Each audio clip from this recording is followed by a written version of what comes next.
நடந்தால் ஆறு, எழுந்தால் அருவி, நின்றால் கடலல்லோ.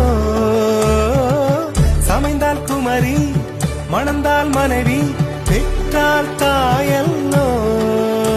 சிறு நதிகளே, நதியிடும் கரைகளே,